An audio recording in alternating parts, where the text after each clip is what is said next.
right, guys. It's not really a reaction video. Uh, it's probably for that series that I have on my playlist right now. It's called like My Thoughts Out Loud, and I love anime, huge anime guy. So I ran into this video, and it says Wiz explains why there is no one stronger than Gohan across the universe's 12. So it's kind of interesting because I watched a little bit of it. I kind of wanted to talk about it. So yeah, here goes. Are undeniably incredible warriors, and despite being just two mortals, they've reached an extraordinary level of power, even rivaling the gods. However, despite their power, they are far from being the characters with the greatest potential in Dragon Ball, and in fact they are far from having the highest potential among their own race. In this video, I will talk to you about the Saiyans who have the greatest potential of all, and I will explain why the Saiyans we see in Dragon Ball have such a different evolution scheme. Stay until the end of the video because you'll understand a lot about the Saiyans and how their evolution works, alright? Anyway, By the way, this evolution scheme thing like threw me off. Cause like it kind of bothers me how there's three different types of transformations. I thought Ultra Instinct was something anybody could get with enough training with angels because I think Beerus was trying to obtain it, and then obviously we have like Ultra Ego, not Ultra Ego, what was it? Something ego that Vegeta has, and then now we have Gohan's Beast form. That one caught me out of surprise. I didn't think it was going to be canon, but it caught me off surprise. So now that there's different evolutionary trains when it comes to Saiyans, it kind of, I don't know. I don't know if it loses its luster for me yet. I'm still trying to figure it out. So let's get into it. As I mentioned before, despite being incredibly powerful and even surprising the gods, Goku and Vegeta are far from being the Saiyans with the highest potential in the series. In truth, most of what they have achieved is due to their efforts rather than natural evolutionary potential. To be fair, in Vegeta's case, his natural talent did help him to some extent. From a young age, Vegeta was considered a prodigy among the Saiyan race, and even as a child he was already stronger than his father, the king. While other Saiyans had an average power level below 10,000 in their base form, Vegeta's power level during the Saiyan saga without transforming into an Ozaru was already 18,000. So true. yes, in Vegeta's case, his natural talent aided him somewhat, but only to a certain point, as relying solely on his talent, he couldn't even transform into a Super Saiyan. Despite having a Well, honestly though, I think early on in this series, correct me if I'm wrong, I don't think they emphasize a lot of growth. That's why they checked your power levels at birth, because they checked your power levels at birth, and if you were below a certain degree, they discarded you. So I don't think they had a lot of emphasis on, I can't remember, but I think there was also a thought process on, they probably had you pinned to where there was a certain degree of growth for you, but I think they knew like the barometer of where it would be, because why would they check them when they're children? So obviously they had an emphasis on, you're not supposed to go to a certain point. So natural potential well above the average for pure-blooded Saiyans, Vegeta needed to put in a lot of effort to become stronger. And he had to train just as much as Goku, sometimes even more. Goku's case is a bit different. He didn't have the same natural potential as Vegeta, and that's evident from the Saiyan saga when, even after training extensively on Earth, going through several battles, his power level was still less than 1,000. In other words, as an adult, experienced and trained, Goku was much weaker than Vegeta as a child. But due to having excellent mentors throughout his life, Goku developed skills and training methods that kept him one step ahead of Vegeta. Therefore, in Goku's case, he evolved much more due to effort, training methods, and skills he developed. As for Vegeta, he initially evolved because of his natural talent, but later on his talent wasn't enough alone, and he had to put in a lot more effort as well to evolve. However, there are other Saiyans in the series who can... I also think that the reason why Vegeta has a cap on the way he evolves is because of his training. I think that his training is a lot more stringent, while Goku is a lot more willing to try different things. Because it's evident in the series that Goku, even from the Dragon Ball series, has multiple mentors and was willing to ask anybody to be able to teach him. So I think a lot of Vegeta's is that he honed a lot of his techniques through battle, but you don't see a lot of mentors for Vegeta. His mentors mostly stuck around. He started getting mentors in Super, You don't even really see him with a mentor in Z. Like, I think Goku was trained by obviously his grandpa Gohan, Roshi, even King Kai. Um, I think old Piccolo, Mr. Popo, obviously the Angels, Whis, anybody he can get his hands on to get stronger. So I do think that between the two, I think Vegeta's a lot more capped because of his pride, which is like ultra ego or what have you. So reach an equal or even superior level to Goku and Vegeta with much less effort, and these guys are the ones we say have true immense potential. To begin with, the most obvious example we have in Dragon Ball of a character with great potential is Gohan, and he must be one of the most famous in the franchise in this regard. During the Saiyan saga, this man was hurting people at 5. Yeah, being a grown adult at 5, insane. I'm like, I'm looking at children like if that's the barometer, you know what I mean? Because I'm just like compared to the children that you randomly see, they sometimes they can't even say hello. Gohan showed tremendous potential when, in a moment of fury, he managed to surpass Goku and Piccolo's power levels, who were the most powerful fighters on Earth. And mind you, the boy was not even 5 years old. Later in the saga, with only a year of training with Piccolo, he was able to participate in the battle against the Saiyans, where only the planet's strongest fighters took part. On Namek, Gohan even managed to pressure Frieza in his second form for a moment, something that not even Vegeta could do at that time. In the Android saga, he truly demonstrated his potential, transforming into a Super Saiyan 2 and surpassing Cell himself, a feat even Goku and Vegeta couldn't achieve. At like 13 or something, he was a teenager, obviously because Team Gohan, but still. In the Majin Buu saga, Gohan showcased his potential again when the old Kaioshin unlocked his hidden power, allowing him to humiliate Super Buu. And more recently, he once again displayed his power, this time in his Gohan Beast form, completely overpowering Cell Max. Many even This Beast form is so confusing to me. Because, I mean, if he has one, that means we're under the assumption, too, that the other Saiyans could be capable of doing this. Unless Gohan is basically another version of Broly, in a sense, where he's like a rare breed of Saiyan. Well, he is a half breed, but I don't know, like this individual branching thing. I probably will have my thoughts better together as this video goes along. It's always bothered me because I always thought that at some point Vegeta was gonna get Ultra Instinct because he's training with Whis. There's no reason why he can't get that evolutionary thing. And to be honest, in terms of power level, even Vegeta said it himself during the Broly movie, there's really not that far apart of a difference between Goku, Vegeta, and Jiren. Just Jiren was a lot more efficient with how he used his energy, so speculate that with this transformation, Gohan surpasses Goku, Vegeta, and Broly. But that's a topic for another video. In conclusion, it is abundantly clear that Gohan has a much greater potential for evolution than Goku and Vegeta, right? And every time Gohan truly trains and unleashes his power, he surpasses Goku and Vegeta by a considerable margin. But besides Gohan, there are other Saiyan... Oh, I can keep pausing the video, but I mean, I also do think that he does have the most potential and talent. I'm going to say the word talent, not potential, but I think talent, because he does half the training that Vegeta and Goku does, and he surpasses them by a blink of an eye immediately. Characters who seem to have even greater potential for evolution, and they are Goten and Trunks. And folks, the potential these two kids have is no joke. They are incredibly impressive in this regard. If you don't believe what I'm saying, just think that Goten and Trunks, at the age of 7 and 8 respectively during the Majin Buu saga,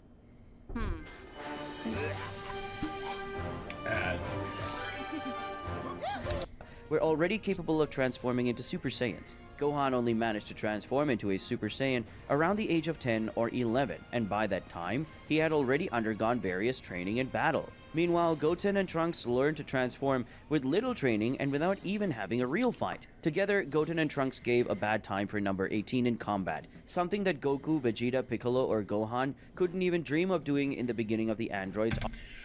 Okay, while he brings up some very solid points, I have to disagree with the fact that I don't think they have the highest potential.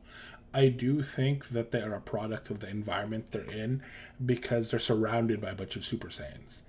Goku's able to go Super Saiyan. Vegeta's able to go Super Saiyan. But by the fact that they're surrounded by people who can just turn Super Saiyan at a drop of a hat,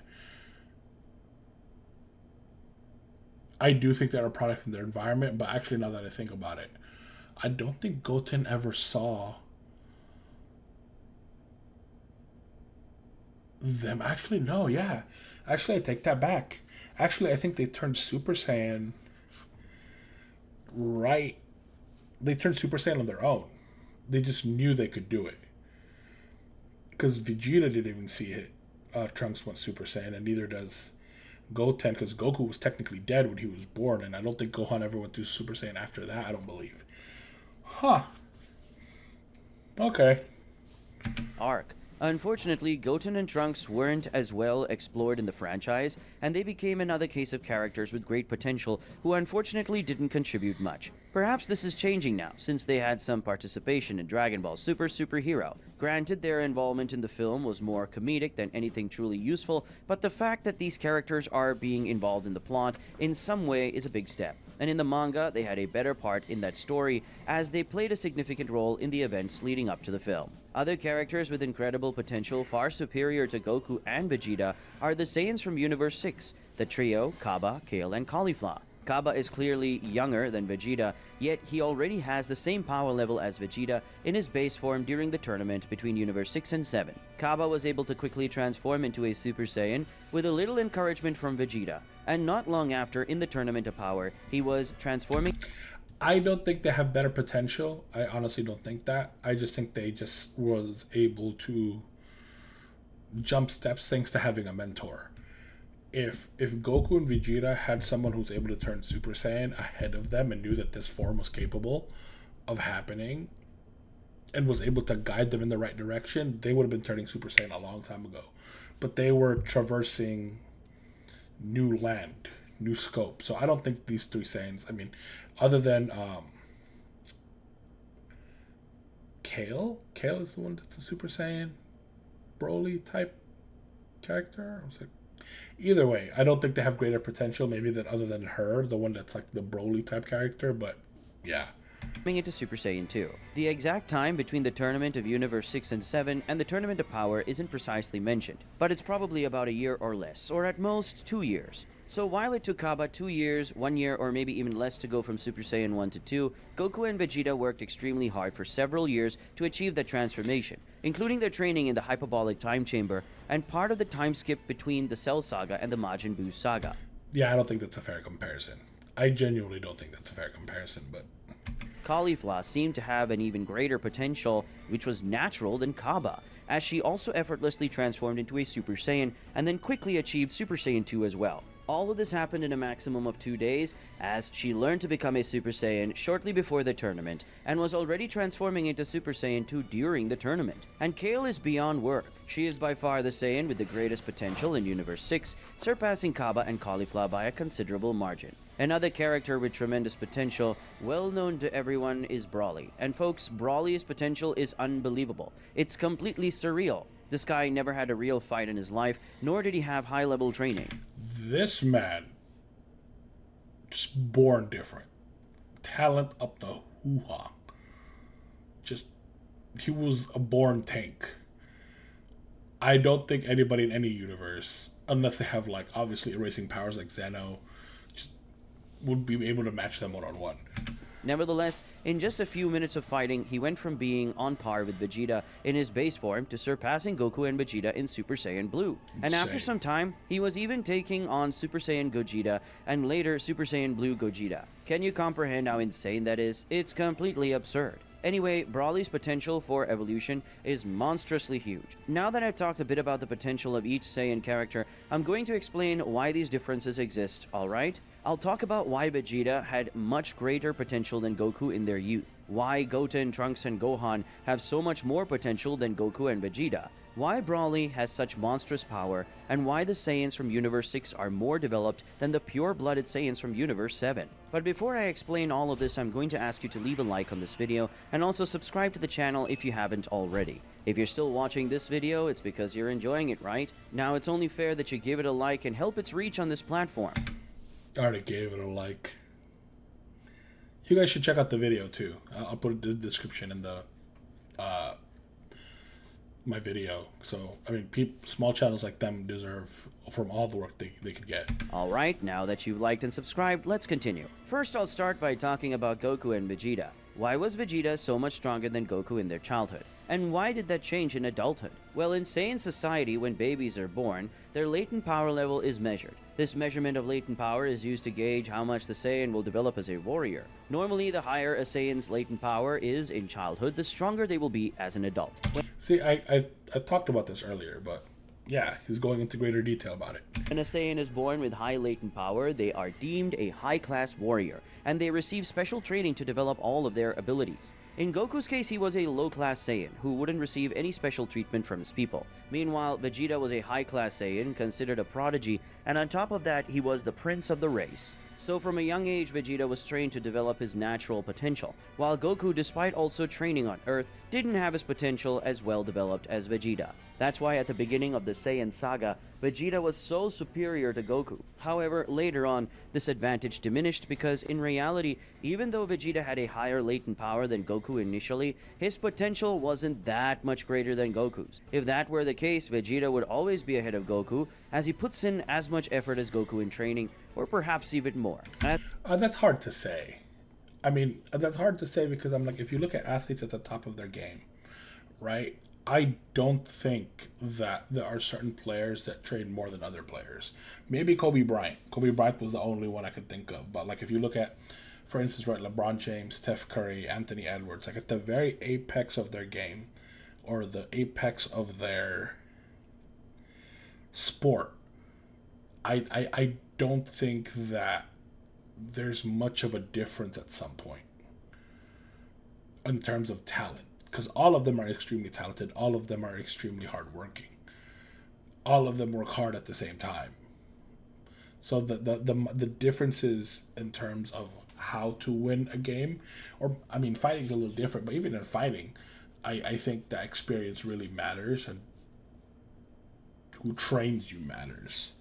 As for Goten, Trunks, and Gohan, the explanation is different. Goten, Trunks, and Gohan have much greater potential than Goku and Vegeta because of a concept called heterosis, which is also known as hybrid vigor or blood shock. To explain this concept briefly, heterosis is basically when a hybrid person, meaning someone with genetics from two different races, can acquire the best that each genetic makeup has to offer. And as a result, the hybrid ends up being superior to their parents. Goten, Trunks, and Gohan are hybrid beings, the genetic combination of a Saiyan and an Earthling. According to the concept of heterosis, they manage to harness the best of Saiyan genetics and Earthling genetics. As a result, they end up having greater potential than pure-blood Saiyans like Goku and Vegeta, since they can tap into the best of both Saiyan and Earthling DNA. But what's the explanation for the incredible potential of the Saiyans from Universe 6? If they are pure-blooded Saiyans like those from Universe 7, why are they so much stronger? The explanation lies in something called S cells, which are a special type of cell present in the body of each Saiyan, a unique genetic characteristic of their race. One of the most significant roles of these S cells is that they are primarily responsible for a Saiyan warrior's transformation into a Super Saiyan. In other words, these S cells have a direct connection to a Saiyan's power level. The more S cells you have, the more powerful you tend to be. According to Akira Toriyama, these cells are much more abundant in the Saiyans of Universe 6. Toriyama explained that one way to increase the number of S cells in the body is to have a gentle spirit, which could explain the legend that a Super Saiyan is a warrior with a pure heart. As we know, the Saiyans of Universe 6 are much kinder than the Saiyans of Universe 7, and they lead a much more peaceful life. Therefore, they have more S cells in their bodies, which... Wait, so, but like, does that apply to both universes? So are we saying like both universes are, their laws and physics and matter are the same type of application? Because like when I think of different variations of universes, I mean, it wouldn't be far-fetched to say that there are certain applications and Saiyans that are in one race but not the other. Because I'm like, in the original Super Saiyan, anger and emotion was the thing that made someone turn Super Saiyan. Well, it might have been pure emotion though, like pure. Because I mean, emotions, anger is still technically pure until tainted with an action. Makes them more powerful and enables them to learn Saiyan transformations more easily. That's the reason for the immense potential of the Saiyans from Universe 6. But now, let's talk about him, the mighty Broly. After all, why is the Saiyan who's neither a hybrid nor part of Universe 6 so powerful? Where does all the potential come from? Well, folks, the truth is, there isn't a very concrete explanation for what happens in Broly's case, nor in Kale's case, who, although not as strong as Broly, is also extremely powerful. Broly and Kale belong to an entirely different class of Saiyans. Yeah, there's the prodigies among prodigies. They are the ones that are the genetic freaks and just happen to be very good at it. Like, we're talking about the genetic freaks, we're talking about like the Usain Bolts, we're talking about the LeBron James, we're talking about like the Shaquille O'Neals, the Zion Williamsons, like those genetic freaks that do almost nothing but are just gifted, incredibly gifted. Very rare type of Saiyan with an extraordinary power level, and there isn't much explanation for it. In the series, it is mentioned a few times that Broly and Kale are the true legendary Super Saiyans, meaning they are true legendary warriors, almost a force of nature, and they seem to defy any kind of explanation about their race, possessing a type of power connected to the true roots of a Saiyan, as if it were something spiritual of a sort. Basically, any Saiyan who trains enough can become a Super Saiyan 1, 2, or 3. However, an ordinary Saiyan will never be like Broly and Kale, since they belong to a very special and rare type of Saiyan. Well, that's why the level of potential of the Saiyans we see in Dragon Ball is so different. That's why Goku and Vegeta work so hard to progress, but always seem to be easily surpassed by these other Saiyans in the series. Now, if I were to rank the level of potential of each Saiyan based on their feats, I would rank them as follows. In the last place, with the least potential of all, are Goku and Vegeta. Perhaps Vegeta might be slightly ahead of Goku due to being born with greater potential, but Maybe because I don't like the word that he's using. They're saying potential, like potential to like everybody has a lot of potential. I think depending on how it's nurtured, like how do you define potential? Maybe that's what's bothering me. I don't know. nowadays the difference between them is very small. Next, I would place Gohan, as he clearly has a much faster evolution than Goku and Vegeta, but not as fast as some other Saiyans. However, Gohan's case is a bit special, and he will have 2 positions in the ranking, but I'll explain why later. Next, we have Kaba and Caulifla, who, as I mentioned before, were able to achieve Super Saiyan and Super Saiyan 2 in a very short period, especially Caulifla. And who has more potential than Kaba and Caulifla are Goten and Trunks, who were already transforming into Super Saiyans as children without any special training. If they were to train like... I first disagreed with this take, but I 100% agree with him in this one. For sure, these two are freaks of natures. the others, they would undoubtedly reach much higher levels. And finally, we have Broly and Kale, the legendary Super Saiyans who surpass the evolution feats of all the other Saiyans in the series. But as I said before, there's an exception to all of this, and that exception is Gohan. Gohan is an exception because in the movie Dragon Ball Superhero, he reaches a new stage of evolution, which is the beast form. However, we don't know the true power of this transformation. During the promotion of the movie Dragon Ball Superhero, Akira Toriyama mentioned that Gohan is stronger than anyone, or at least that's what they say. If we take the statement and combine it with some... He was supposed to take the mantle in mid... After the Cell Saga, they wanted Gohan to be the one to take over the series. And I think the series was dwindling at the time. There's a video that explains all this stuff. I don't know where it is, but supposedly Akira Toriyama was going to hand him the mantle of like the next main character for Dragon Ball Z. But somehow just that didn't pan out, I guess. I don't know why, but... things said in the movie, like when Piccolo mentioned that even Goku and Vegeta might not defeat Cell Max, we can hypothesize that Gohan surpassed Goku and Vegeta. And if Gohan surpassed Goku and Vegeta, he also surpassed the other Saiyans in the series, including Broly. Yes, Goku and Vegeta surpassed Broly, at least for now. I can explain this further in another video if you're interested. So if the hypothesis that the beast form made Gohan the strongest among the Saiyans is true, we can conclude that Gohan has the most potential among them all. Even without training, as he should, he was able to surpass all the other Saiyans in the series in a simple fit of rage. So we have two situations for Gohan in this ranking. If we consider his evolution feat before the movie, Dragon Ball Super Superhero, we would conclude that his potential even surpasses Broly and Kale. These are the two options that exist for Gohan. Well folks, that's what I had to say in today's video. I think you've learned quite a few new things about the... I think though the greatest potential, just potential in general, or like greatest talent, is Frieza. That dude's learning curve is insane. Because like I'm like, because I don't know about potential, right? Because if you ask me in terms of learning potential, someone who's able to learn things on a faster basis, I would argue Goku. I think the things that he could pick up, there's the things that he can retain and apply in his fighting skills is the easily the better among all the Saiyans. I think the most natural talent is Gohan. Next is Vegeta. No, next is the kids, Goten and Trunks, then Vegeta. Because of all natural talent. But, I mean, the fact that Goku has an array of techniques that technically aren't his, Kamehameha, instant transmission, all his moves are things that he's learned and borrowed. So, yeah, I would go with Goku. Because, I mean, he's surpassed...